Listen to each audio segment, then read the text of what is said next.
Happy weekend from Fextralife. If you've been too busy to keep up on the latest in the games we cover, or are looking for a refresher, we've got your back. Let's take a look at the comings and goings across the Fextralife Wiki Network. Moving like a soldier. At the Anime Expo 2017, Bandai Namco shared some new Code Vein gameplay footage, which is the upcoming action RPG from the God Eater team.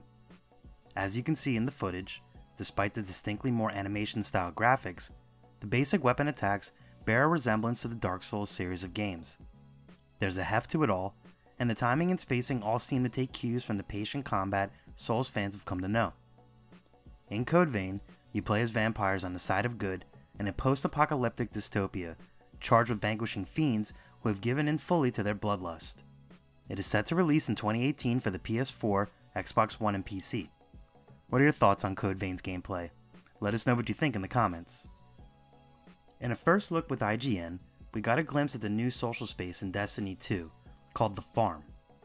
In the 4+ minute video, we learned a little bit more about where your Guardians are going to hang out between Crucible matches, quests, strikes, and raids. The farm will evolve as you play through the game, and will populate with different NPCs and vendors as you go.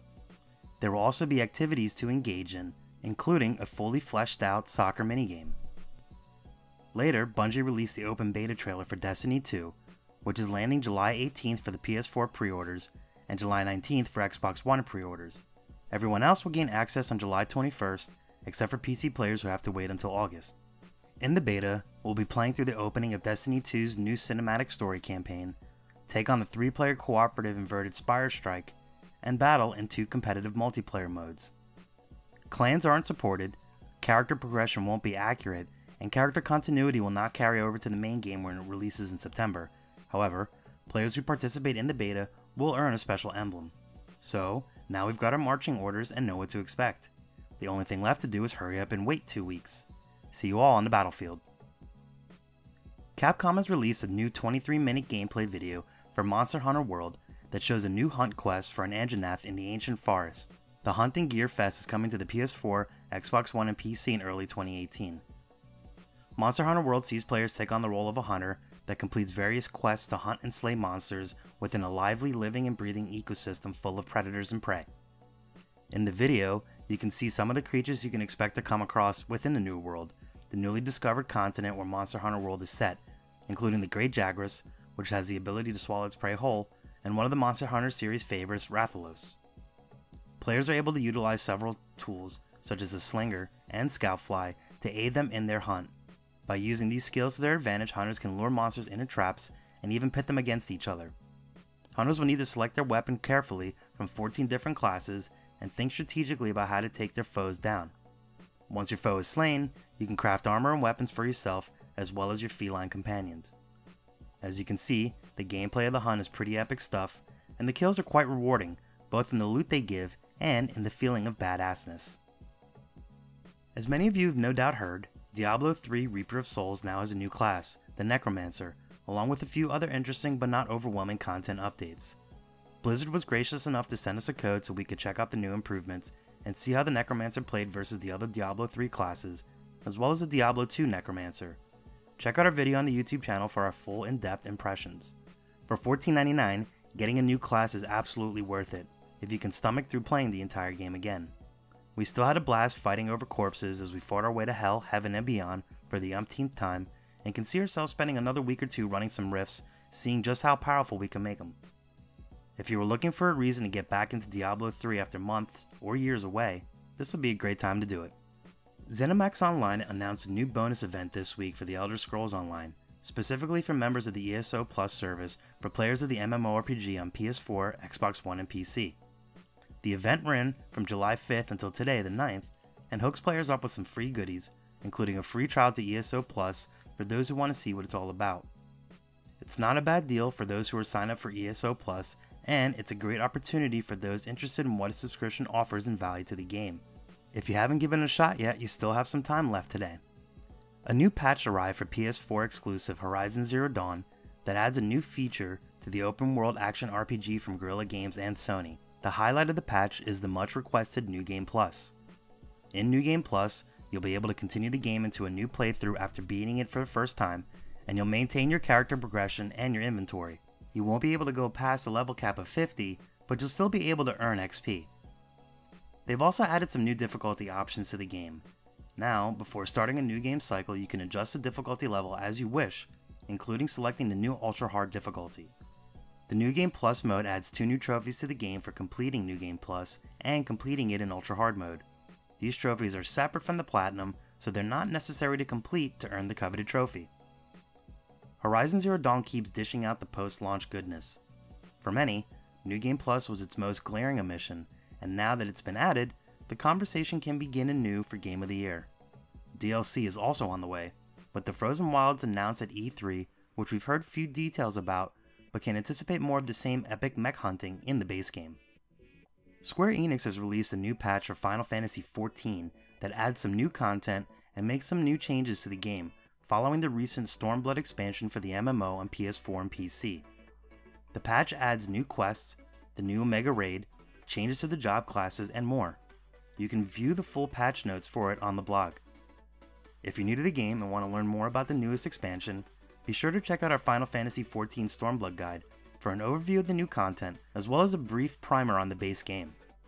A new patch is out for Mass Effect Andromeda that addresses some issues in the base game and adds some new features in multiplayer.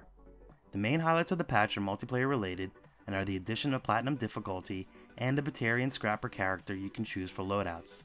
In multiplayer, Platinum players will battle tougher enemies and a mix of heavy hitters from all factions. BioWare has added veteran bonus ranks that increase your available power, combo, and melee damage stats for every character, and have adjusted many ultra rare weapons so they pack a heavier punch. In single player, they've made some bug fixes and improvements to facial animations and cinematics, which has been an ongoing issue for the game since its launch. Rumors abound that Mass Effect Andromeda is not receiving any single player DLC and will instead only receive the weekly Apex missions, but neither EA nor BioWare have confirmed or denied those reports. We'll have to wait and see. After this week's earlier tease, Blizzard has now officially revealed Doomfist, the newest hero for their multiplayer shooter Overwatch. Doomfist's cybernetics make him a highly mobile, powerful frontline fighter. In addition to dealing range damage with his hand cannon, Doomfist can slam the ground, knock enemies into the air and off balance, or charge into the fray with his rocket punch. When facing a tightly packed group, Doomfist leaps out of view, then crashes down to Earth with his spectacular meteor strike. Why does it seem like he would be really good in Super Smash Bros? Thoughts on Doomfist and how it will change the meta for Overwatch? Speak your piece in the comments.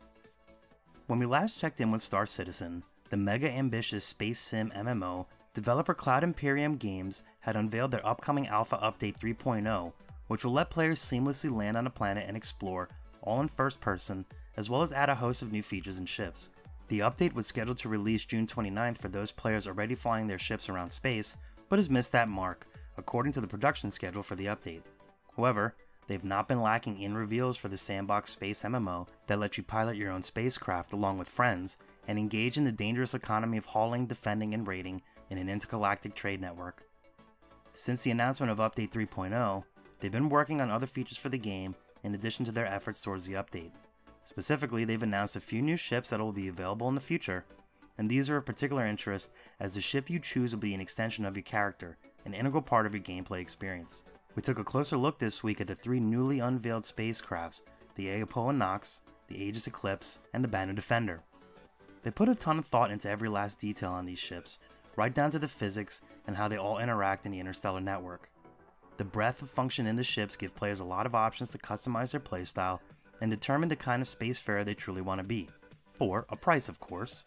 Some of these ships will be steeper in price than others, but there will be options to earn in-game credits eventually to work towards that next upgrade.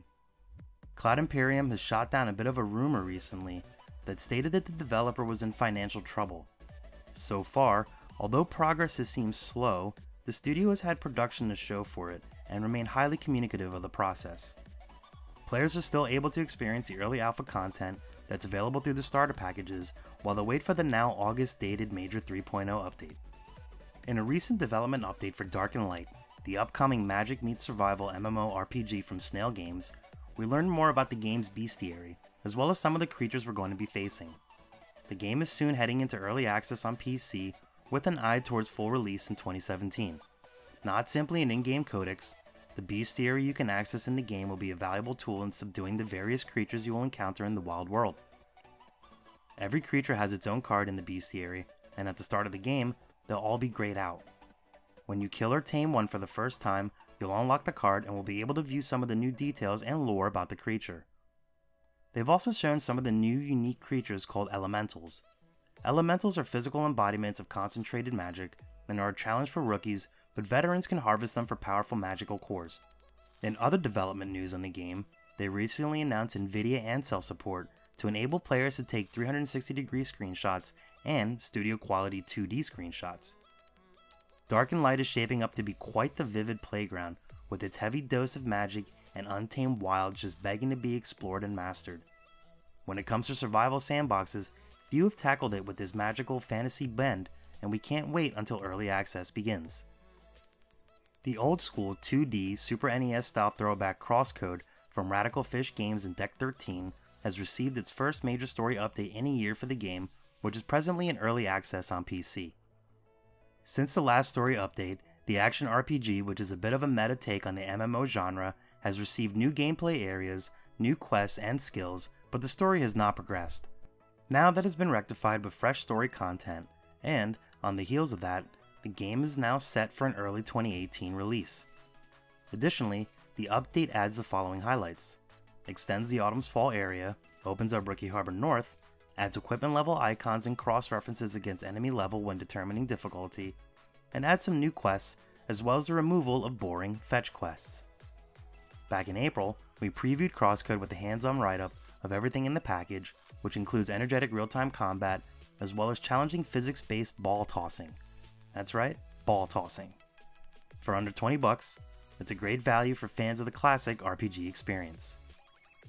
This week, we took an in-depth preview of the wacky, weird, and Souls-like Lucah. Give it a look on the blog to see the mind of developer Me3 at work. There are definitely flaws in Lucah. The pattern of enter room, kill enemies, find item, go to next room does create a repetitive feel. However, as this is very much pre-release, the game shows polish already, and further refinement should be expected. We won't say this game will appeal to everyone, but it has a shot of becoming a gaming cult classic. And that's a wrap for the week in Wikis. We're looking forward to another great week of gaming fun. Don't forget to check out our VIP program for some exclusive supporter benefits, and budding writers should take advantage of our Become an Author initiative. Thanks for a great week, and as always, keep checking in with us for news, reviews, YouTube streams and videos, and general wiki goodness. Follow us on social media for all the latest and greatest. The more followers we get, the larger the army of the Fexes grows.